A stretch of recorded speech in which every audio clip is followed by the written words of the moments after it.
Bonjour, je m'appelle Olivier de Potter et bienvenue dans les Pépites de l'Histoire, le format raccourci des Murmures de l'Histoire.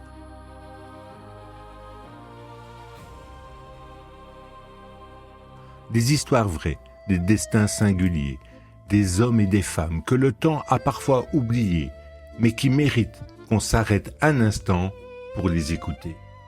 Aujourd'hui, je vous emmène à Paris, en 1912, et je vais vous parler d'un homme qui aimait les oiseaux, qui aimait le ciel et qui a voulu, de toutes ses forces, apprendre aux hommes à voler. Il s'appelait Franz Reichel. Imaginez, nous sommes le 4 février 1912. Il fait un froid vif sur Paris. Le soleil est encore bas dans le ciel. Les pavés brillent d'humidité. Le souffle se voit dans l'air. Et au pied de la tour Eiffel, une petite foule s'est rassemblée. Il y a des journalistes, des photographes avec leur appareil encombrant, un caméraman qui a installé sa lourde caméra sur un trépied, en position, prêt à filmer. Des curieux aussi, des passants qui se sont arrêtés, les mains dans les poches, le regard levé vers le haut. Et tout là-haut, sur le premier étage de la tour Eiffel, un peu plus de 55 mètres du sol, un homme se tient debout, immobile, il regarde en bas.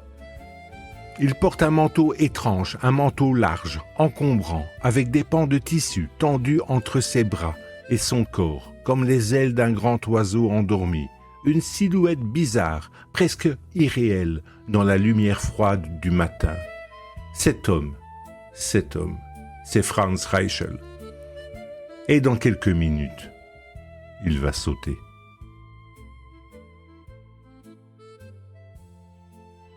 Pour comprendre ce qui conduit Franz Reichel jusqu'ici, à ce moment précis, il faut se replacer dans le contexte de l'époque. Et ce contexte, croyez-moi, il est vertigineux.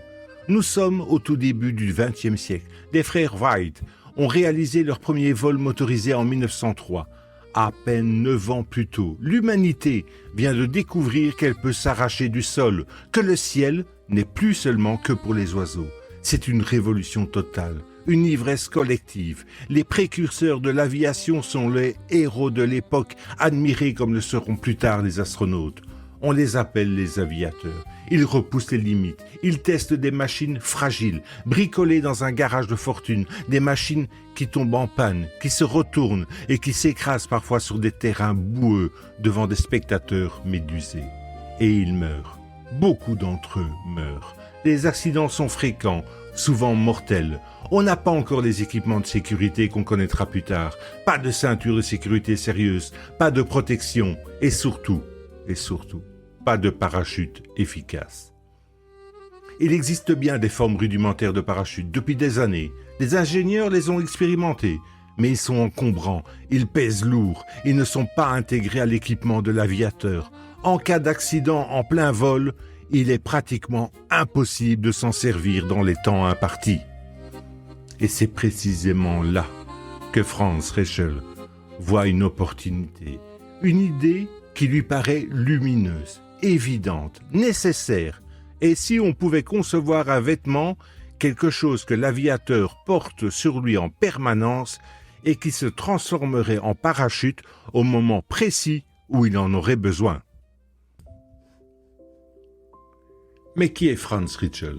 Franz est né en 1878 en Autriche, dans une région qui s'appelle aujourd'hui la République tchèque. Il est arrivé à Paris encore jeune. Au tournant du siècle, comme beaucoup d'Européens, il est attiré par les lumières et l'effervescence de la capitale française. Il ouvre une boutique de tailleur dans le 8e arrondissement. Il a du goût, du talent, une main sûre. Il habille bien ses clients. Sa réputation est correcte. Il gagne sa vie honnêtement. Mais Franz n'est pas seulement un tailleur. C'est un homme qui a des idées, un bricoleur, un inventeur dans l'âme, le genre d'homme qui, le soir, après avoir fermé sa boutique, continue à travailler, à dessiner, à coudre, à expérimenter. Je l'imagine dans un petit atelier encombré de tissus, la lumière jaune d'une lampe à l'huile, des fils, des patrons découpés sur la table et cette idée fixe qui l'habite, qui l'obsède doucement, progressivement, cette idée du manteau qui vole. Il commence à travailler sérieusement sur ce projet vers 1910.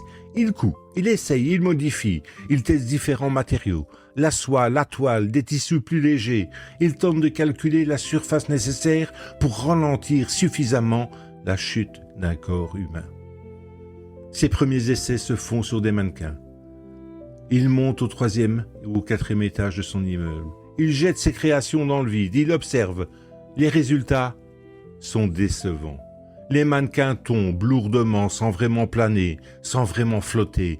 Ils tombent, c'est tout. Mais Franz ne se décourage pas. Il ajuste, il reprend. Il est convaincu d'être sur la bonne voie. Il pense que le problème vient de la hauteur, insuffisante pour que l'invention déploie correctement.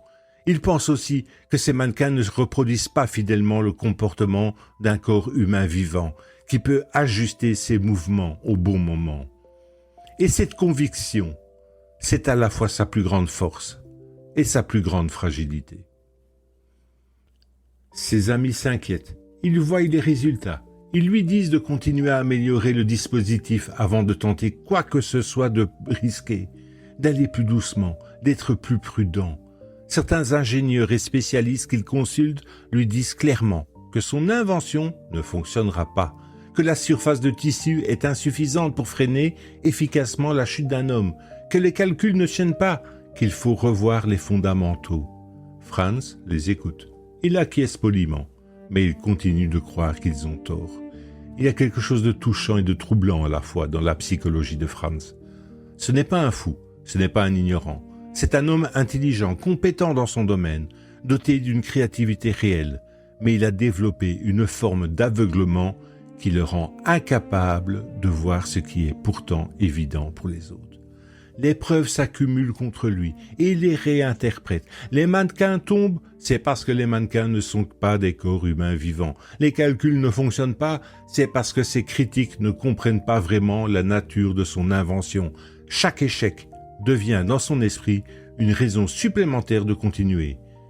Les psychologues appellent ça le biais de confirmation. Et je pense, si vous m'autorisez cette petite réflexion personnelle, que nous l'avons tous, à des degrés divers, cette tendance à chercher les informations qui confirment ce que nous croyons déjà et à minimiser celles qui le contredisent. Franz n'en est pas la première victime et ne sera pas le dernier. Franz décide de passer à l'échelle supérieure. Les essais depuis son immeuble ne lui semblent pas suffisants. Il lui faut une hauteur plus grande, une hauteur qui permettra à son invention de se déployer pleinement, de prouver ce qu'elle vaut. Il lui faut la Tour Eiffel. Il sollicite les autorités, il présente son projet avec enthousiasme, avec conviction, et il obtient l'autorisation d'effectuer un test depuis le premier étage de la tour, à une hauteur d'un peu plus de 55 mètres. Mais dans sa demande, il précise qu'il utilisera un mannequin. Il ne dira pas la vérité, ou peut-être se ment-il lui-même. Parce que dans son esprit, c'est décidé depuis longtemps, il va sauter lui-même. C'est lui, Franz, tailleur autrichien de Paris, qui va prouver au monde entier que son invention fonctionne, que tous ceux qui ont osé douter de lui avaient tort, que le manteau parachute est une révolution. La veille du saut, il l'annonce à ses proches. Il a dans sa voix, disent-ils, une sérénité étrange. Cette nuit-là, il dort bien. Il se lève tôt, il s'habille et il part vers la Tour Eiffel avec l'assurance tranquille de quelqu'un qui sait ce qu'il va faire. La scène est filmée, quelques secondes d'image en noir et blanc, légèrement tremblante, comme souvent pour les films de cette époque. On voit Franz debout, sur le bord de la plateforme. On voit ses bras s'écarter. On voit le tissu de son manteau qui se déploie brièvement, inutilement, comme une fleur qui s'ouvre trop tard. Et on voit l'homme tomber, vite, trop vite, comme une pierre. 55 mètres en moins de 4 secondes. L'impact, le sol au pied de la tour garde l'empreinte du choc, à une petite dépression dans la terre froide. Les journalistes présents la photographient. Cette image étrange et triste fera le tour du monde. Franz Ritschl est mort sur le coup. Il avait 33 ans.